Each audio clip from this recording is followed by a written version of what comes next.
Hello, and welcome to another episode of Earth911's Sustainability in Your Ear. This is the podcast conversation about accelerating the transition to a sustainable carbon neutral society, and I'm your host, Mitch Ratcliffe. Thanks for joining the conversation today. Nutritional supplements are a familiar feature of the modern diet. In 2018, the Centers for Disease Control found that 57.6% of American adults had taken supplements in the past 30 days. These products come with environmental impacts, and one family of supplements, omega-3 oils, the healthy fats that about 20 million Americans take each month to support their brain and circulatory health, is responsible for the decline of the krill population in the Southern Ocean around Antarctica, as well as overfishing of pelagic fish, that's fish like anchovies and sardines, along the coast of Africa, which denies a food source for the people of that continent. You know, we spoke recently with Philippe and Ashlyn Cousteau about how omega-3 oil production relies on harvesting krill. These are tiny crustaceans that are responsible for capturing and sequestering massive amounts of CO2 from the atmosphere. Their life cycle is responsible for as much or more carbon sequestration as the Amazon rainforest. And as the Amazon declines in the face of drought, it's all the more important that we preserve the krill population in order to continue to draw down atmospheric CO2. Our guest today is Corinna Bellizzi. She is head of sales and marketing at Orlo Nutrition. They're an Icelandic nutritional supplement company that's growing algae to produce omega-3 oils and related supplements. This removes the need to harvest krill. And, you know, krill eat algae to produce the omega-3 oil that fishermen want to harvest. So essentially, Orlo's taking out the middleman. Orlo's production facilities are co-located with a geothermal plant in Iceland, allowing the company to use renewable energy and CO2 captured from the sky to feed its algae. The result is a methylated form of vitamin B12 that contains the same amino acids as beef. Algae grown in labs and ponds could be the basis for a food and nutrition revolution, so we wanted to dig in and learn a little about the details. Let's get into the conversation. You can learn more about Orlo at Orlo Nutrition. That's all one word, no space, no dash, orlonutrition.com. Welcome to the show, Corinna. How are you doing today? It's a beautiful day in Santa Cruz, California, so it couldn't be better. Well, that's a great place to be. It's a little cold and foggy in the Pacific Northwest, but I'm glad we're talking about what we're talking about. I just recently got my first package from Orlo, and I've been trying the program. It's really been impressive. You have a carbon negative product. It's inspiring. But I wanted to start off by asking, how did Orlo get its start? And why does Iceland seem to be on the cutting edge of sustainable business? It just, everything coming out of there is oriented to circularity. Well, I think that has everything to do with how our company really got its start in the first place. We have a parent company called Vaxa Technologies. The consumer-facing brand, the brand we sell, is Orlo Nutrition. But really, when we were looking for a space that we could grow our algae using sustainable resources and green energy, no place emerged like Iceland, frankly. You have a government that's aligned around trying to create circular economies that wants to be on the cutting edge of sustainability. They have an untapped, or rather tapped, resource of geothermal energy, which provides energy all day long, all night long, without having to worry about seasonality or temperature or whether the sun is shining or the wind is blowing. So they ultimately put a lot behind that. And I think also culturally, if you think about Scandinavians in general, you can step into Norway and find that they're putting, heating elements under the road that are all, keeping the snow from essentially solidifying in the winter, so they don't have to get out there and scrape it off, and, really kind of building in these systems and technologies to help a space grow. And so we really chose a spot where we knew that we could both be co-located with a geothermal plant, so we'd have an endless supply of energy there in Iceland, where we could utilize the CO2 waste stream from that plant, feed it to the algae so the algae can thrive, and where we would also have access to fresh water or brackish water to grow the algae strains we're growing that is pure, that doesn't have to tap into what would be drinking water, and that ultimately we know that we can trust to create the highest quality product possible, giving the light that we need with an endless supply of energy, 24/7 growth cycle, using clean water, And then having the support, of course, of the government there to really put capital behind the growth of these sorts of technologies. Geothermal is turning out to be an occasionally mixed blessing in Iceland. How's the volcanic activity potentially impacting the company? Well, it really isn't. Okay. And that's a bit of the surprise, right? You think, okay, well, that's right there on this essential crack in the crust to capture the energy that comes from those geothermal vents. But, you're not necessarily dealing with the potential of volcanic eruption along those cracks. It's elsewhere in the countryside. So, That's good to hear. um, I wondered as I was reading about the news. It does not sound like a great situation for a particular part of Iceland, but it's a larger place than that. yeah. Can you describe what the bioreactor environment is like? Because it really, I've seen pictures of it, and it is truly futuristic. Yeah. So the algae itself thrives with two bands of light, blue light and red light. And what I was actually surprised to learn was that algae doesn't need to see UV light in order to grow. I had assumed that it would, but apparently UV light actually burns algae. And Hmm. so when you're growing algae in open ponds, you need to keep, that circular flow continually going so that the algae that reaches the surface gets enough light but doesn't burn and can kind of continue cycling through. Algae needs to move through even the glass tubes that we have the algae within. So if you go to our website, orlonutrition.com, you can see this representation of this fuchsia color of light on in these glass tubes that are in this large array, which has LED lights that are extremely energy efficient to start with, but that also, if you were to be present there, you would hear because you have to be pumping the water through these contraptions, and the motor noise and the flow of the water and whatnot could actually be, it's a little bit loud, like not loud, but you can hear it.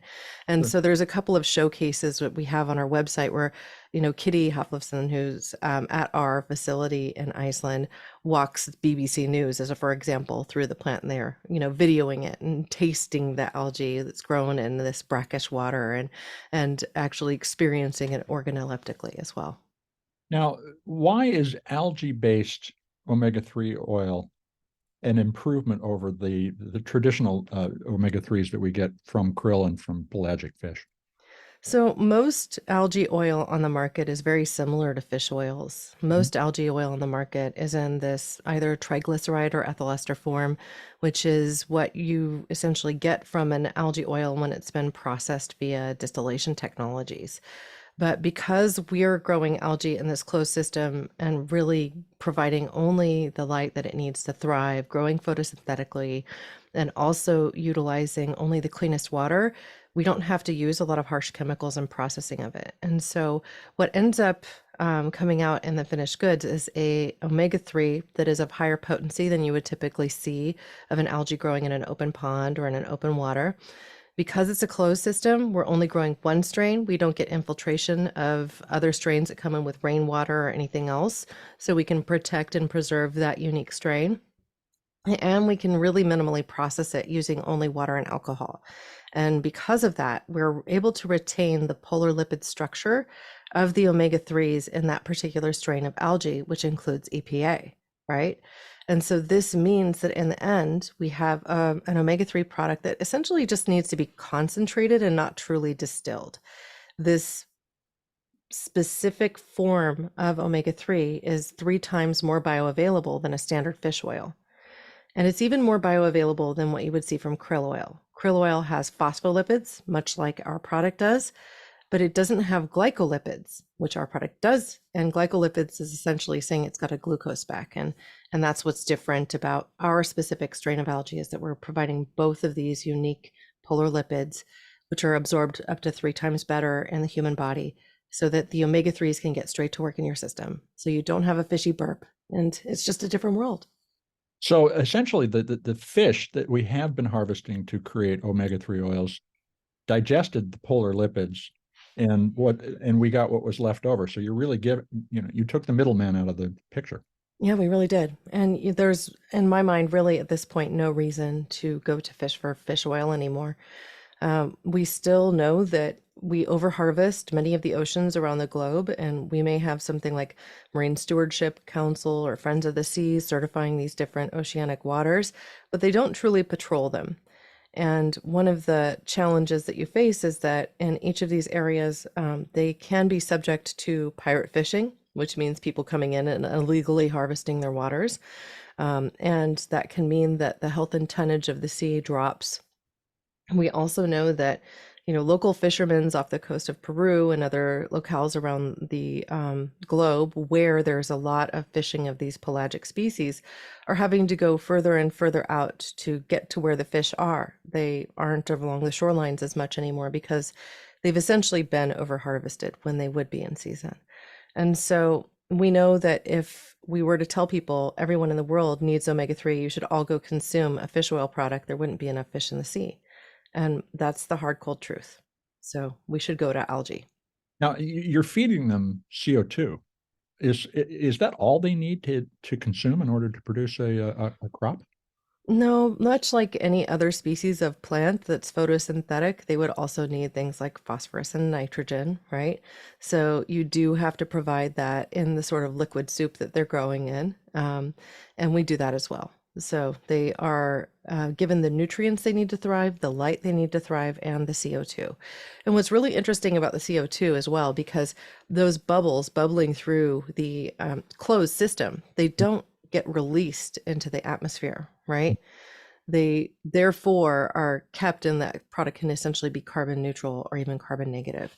Now, those bubbles also tend to work to kind of scrub the inner tubes to prevent the algae from adhering to the surface of the glass tubes. And so ultimately, it serves a dual purpose. It's not only providing nutrition, but it's also providing a way to clean and make sure that those the photobioreactor works as well as possible all the time. So as I read, you're actually preventing 1.1 kilograms of CO2 emissions per order. So each 30-day supply. Is this a carbon neutral or negative product at this point? And is the company carbon neutral or negative at this point? Well, we actually have carbon credits to sell, so we are carbon negative. Congratulations. Yeah, it's a hard thing to do, but one of the things that we've really led with is our ability to ultimately prevent people from having to consume a product that is less responsible. We work really hard with our packaging and with each step of the way are the decisions that we make to try and make the product as functional as possible and with as little waste as possible. So, we're using post-consumer recycled plastic in the pouches. We're using a reusable glass bottle that is very high quality and can withstand a couple tumbles on your hardwood floors. I can attest to that myself. And also will both protect the soft gels because it's a very dark, dark blue, almost black. That's why they call it violet glass, right? And so it doesn't get light infiltration, which means that you could safely leave it on your bathroom counter or in the kitchen, wherever you'll remember to take it, on your nightstand. I mean, ultimately, we just want people to remember to take their omega-3s every day.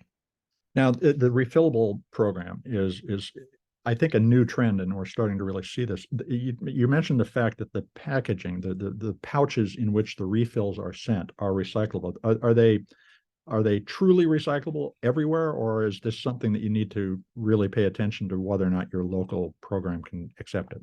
Well, I think we're at an inflection point now with in-home recycling programs where you really need to follow the letter of the law of your local recycler. And the rules vary so much from city to city. Some cities will recycle even the Xylo packs, which are like the oat milk style bottles that you might get, or they might recycle these mylar style plastic encasings like the ones that we have. But it really does vary. I recently learned, for instance, in Santa Clara, where my family has a home over the hill in San Jose, Santa Clara County in San Jose, that they stopped actually having the blue bin at anyone's homes, and they're just asking everyone to throw everything in the trash. And they're trying this now. Now, I don't really know behind the scenes if anything that's taken and put in that package is recycled. I sincerely doubt it at this point. And this is Silicon Valley. You wouldn't assume that that would occur.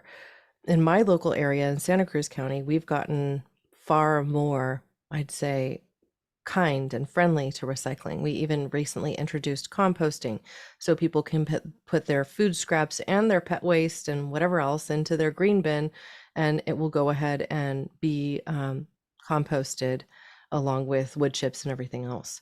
So this is new for my area. It's new in the last year, and I hope to see something like that occur everywhere. Presently in my area, the pouches that we serve our product in, which is recycled and recyclable via some recyclers, I would have to send in a special box away. So Well, that's that's what I was just going to ask unfortunate. is are you considering doing some form of return program so that this material is being collected? The problem, of course, is sending too many packages is going to offset any benefit too. Yeah, and so one of the things that we do, we operate our store in Shopify. Mhm. And so people, when they buy from our cart, there's also an offset to shipping, which automatically is calculated through. So that's one of the benefits of running a shop cart through Shopify.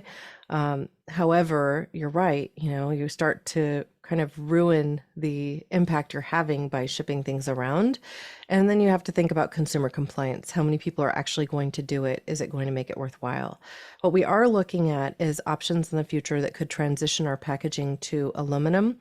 I'm presently investigating that. It may mean that we shift away from doing the reusable glass jar or simply make it an option for people while we transition to a packaging style that can be 100% recyclable at every recycler that visits anyone's curb and easily recaptured because aluminum does have a 99.9% recyclability.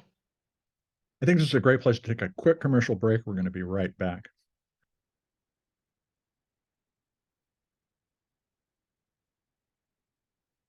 Now let's get back to the conversation with Corinna Bellizzi. She is with Orlo Nutrition, and we're talking about algae-based omega-3 nutritional supplements. I'm always surprised by the fact that we don't get enough omega-3 oils, particularly in the northern diet. Why is that? What is our diet missing? Frankly, our diet is missing 2 to 3 servings of fish a week. And so most people do not consume that. And even when they do these days, they're likely to be consuming a fish that was farm raised. Mhm. And our farm raised fish these days is fed everything from soy to corn, which is kind of astounding to me and something I recently learned when interviewing a Norwegian investigative journalist that dug into salmon farming off the coast of Norway. Simon Sater. That's correct. He was on the show about 6 weeks ago. He's incredible. Yeah. And I did not realize that they were actually feeding them soy and corn. Now, soy and corn are both sources of omega-6. Mhm. And so it's no wonder that even our farmed salmon doesn't truly have a good level of omega-3 to omega-6 ratio anymore. So we're consuming fish thinking we're doing ourselves right, and we're getting more of a balance of these two fats and not as much of the omega-3. So really, the only way to ensure that you're getting consistent and high levels of omega-3 in your diet is to consume something like sardines and anchovies, which aren't farmed and which are wildly sourced. Most Americans don't do that. You might, if you're living in Scandinavia and you consider these things like they're candy practically. You're eating your herring and you're having your salmon roe or fish roe in a tube, almost like toothpaste, and putting it on a cracker. I mean, that's common in their culture, but we don't do that here. And so we're not getting that. Plant-based omega-3s, that's flax and also other sources like chia seed, they don't create the omega-3s EPA and DHA. And our bodies have a hard time making EPA and DHA from these plant-sourced omega-3s. But algae specifically creates the EPA and DHA that are more bioactive in our body. That's what our bodies need. That's what we would get when we consumed wild fish, right? And so the balance is off. We're eating a lot of soy, we're eating a lot of seed oils, and those all give us omega-6, but they don't provide omega-3s. Now, one of the cool things about the first package that I received is it included an omega-3 index test, and I haven't sent it off yet. I just literally began this program this week. How does it work, and what's it going to tell me about how to change my diet? Well, you're talking about our Tested by You program, which we're doing for a limited time and running through the holiday season as well. And what we're doing here is through kind of a partnership with another third party company called Omega Quant. They produce the test kits, it's not ours.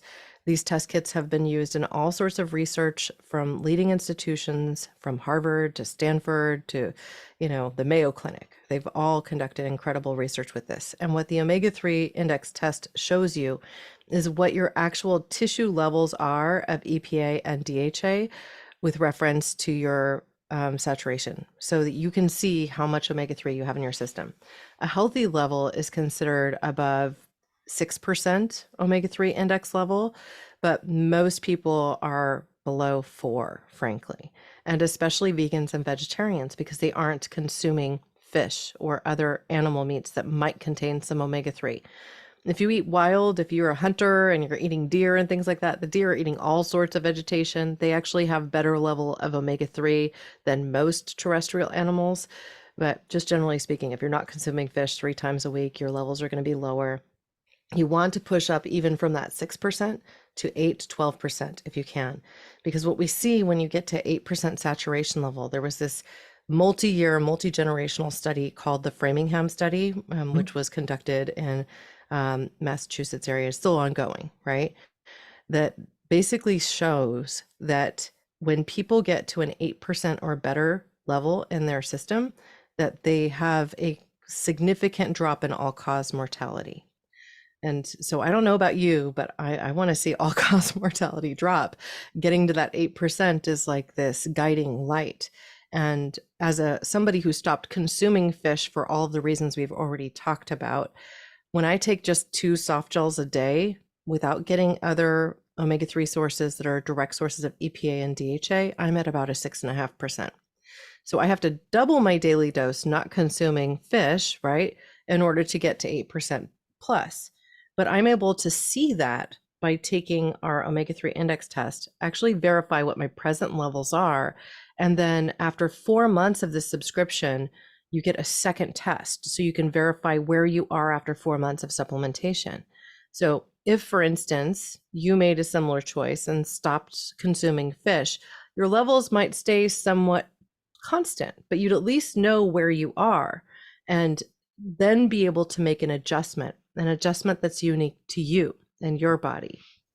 So our intention is both to help people increase their omega-3 index level, but also give them the tools necessary to manage their health. Now, this is a limited time program. It's $100 worth of tests. We also have decided to sell the test on our website. So if somebody wants to come and check it now, they can go ahead and do that. And it's just available for $50, the same that it would be if you went directly to Omega Quant. Now, given the need for more omega-3 oils in the Western or Northern diet, could we scale up algae-based production enough to provide supplements for all? I mean, the simple answer is yes. It's How so? scalable. How Algae so? grows. What would we need to do in order to do that? Is that regional facilities, or does everything need to be in Iceland with access to renewable energy? I'd say there's no reason to say it has to be at any particular spot. You need access to grow algae the way we're growing it. You'd need to create a photobioreactor. You'd need a consistent source to clean water. You'd need a consistent source to green energy in order to be able to retain this carbon neutrality and carbon negativity, right? But that could be done. And it's possible even to continue scaling our operations in Iceland. So we don't really see a limitation. We know that we can continue to grow and support our sales. Algae is able to grow 24/7. When you optimize its growing conditions, it doubles its weight every 2 days. So that's literally an exponential growth. So this is also a water intensive process. Are you reusing water in order to lower the overall environmental impact? Yeah, all the water can be reused and recycled. So you have to think about it. You're essentially dewatering the algae in order to concentrate it. So when you dewater it, you're evaporating off, but you can collect that. You can actually reuse all of that. It's essentially the same quality over and over. And the parent company, Vaxa Technologies, is a biotechnology company, and there are a lot of applications for algae-based oils, such as Mhm. making bioplastics and other forms of food supplements. Are they exploring those areas as well?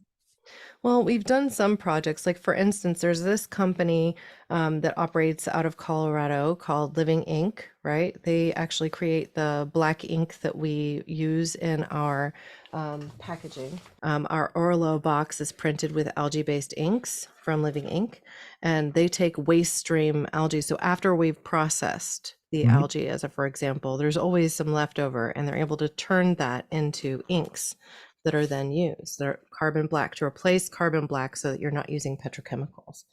And so that's one way that some of these things can be used. We also provide our algae without going through this whole process of completely concentrating it to aquaculture, where you're actually leaving it in a liquid form. And so it can be used as a healthier feed for fish farming when we get fish farming right. Now, I know you and I might have opinions on that, especially after talking to Simon, but Yeah, that's we're getting it right is going to be hard. But if right. we were to feed them algae, I mean, that would go a long way to eliminating a lot of the basic problems. And then there's sea lice. Yeah, I know. And then there's sea lice, and then there's all the chemicals we're throwing in the water. I read this book long ago called For Fish, which I'm sure that you have also been exposed to, which essentially postulated that we've chosen the wrong four fish to farm, being that they are, and some people don't know this, but we farm tuna. Most of the tuna that you eat on your plate is farmed. So you have tuna, you have salmon, you have cod, and what was the last one? Sea bass, right? And so these fish require large open bodies to swim Sure. around in. And when we try to farm them, we limit their exposure to large open bodies. I mean, they're essentially kept in pens, CNET pens, and like a lot of animals, when you try to over concentrate their existence, they tend to suffer. And You know, so we have managed to build CAFOs of the sea, that's the exactly right. concentrated animal farming operations that produce Unfortunate. so much pollution. Again, why I'm an advocate for trying to shift away from relying on fish for food. It sure sounds like indoor algae farming could become a base business for a number of different industries. How does Vaxa see that opportunity? I mean, I know I'm asking the same question I did a moment ago, but Yeah. put a finer point on it.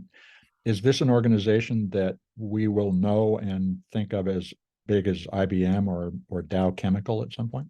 Well, the future is untold, but I will say that we are at the leading edge of this technology, and we're continuing to explore other collaborations that can lead us in a direction where we could become that household name. On the Vaxa Technologies website, which is simply vaxa.life, and that's VAXA.life, you can actually see a comparison to the Wright brothers getting a plane to fly for the first time. And that is how we feel about what we're doing. The reality is that we can develop this technology in such a way that wastewater can be used to grow the algae. We can lean in a lot of different directions. There's a possibility of co-locating with, I don't know, a water treatment plant or something along those lines. So, Well, and that suggests that there's, we can regionalize the production of algae as yeah, I well. think in the very long term that you can. Presently, our investment is behind the Iceland facility because all of the conditions are exactly right. We have the space to continue to expand. We have the technology, and we have, some really very skilled scientists that are working on this challenge with us consistently, based there in Iceland and loving life there. Well, Corinna, this has been a fascinating conversation. I know you all are doing some specials for the holidays. Can you tell us what people might be able to save and how they can follow the story? Yes, well, those who subscribe to our newsletter every day often receive temporary and higher discount codes available to them. So you can just go to orlonutrition.com and sign up for that. But we do also offer through the holiday season complete free shipping anywhere in the USA. And so that doesn't mean you have to order $100 worth of product or anything. You could just decide you want to try 1 month supply and get free shipping for that throughout the holidays.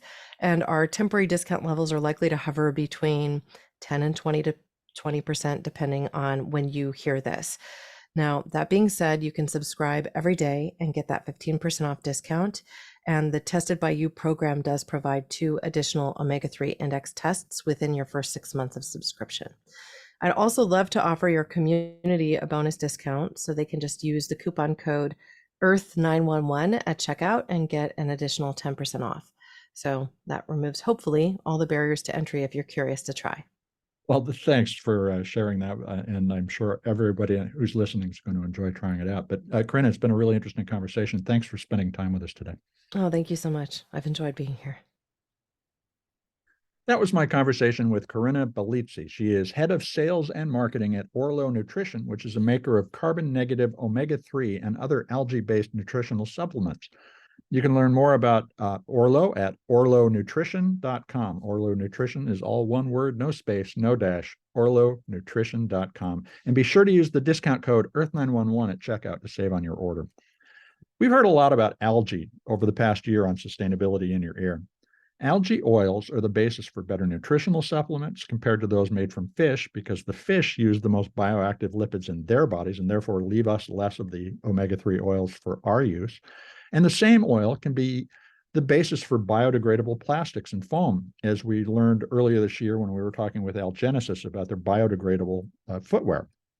In short, we can replace a lot of industrial processes like the overfishing of the sea and the production of fossil fuels with algae-based alternatives. The challenge will be scaling up production. Orlo's Icelandic facility is a template for regional production hubs that could spring up around the world. But to match its carbon negative performance, we will need abundant wind, solar, or geothermal sources of energy in each location where indoor algae farming is needed. Another alternative is outdoor algae pools, and that might be very effective in the global south, for instance, but these can be contaminated by rainwater or local sources of pollution, so we have to be careful. Indoor production of algae or food, like fresh produce, remains a bold new frontier that we'll continue to track here on the show. And I hope you'll take a moment to share this show or any of the more than 440 interviews we've done with your friends, your family, and your coworkers. If you take a moment to give us 5 stars or write a review on your favorite podcast platform, it will help your neighbors find us. Folks, you are the amplifiers that spread more ideas so we can create less waste. Please tell everyone that you can find us on Apple Podcasts, Spotify, iHeartRadio, Audible, or any of the places that folks like to go to check out podcasts. Thanks for your support. I'm Mitch Ratcliffe. This is Earth 911, and we will be back with another innovator interview soon. In the meantime, folks, take care of yourself, take care of one another, and let's all take care of this beautiful planet of ours. Have a green day.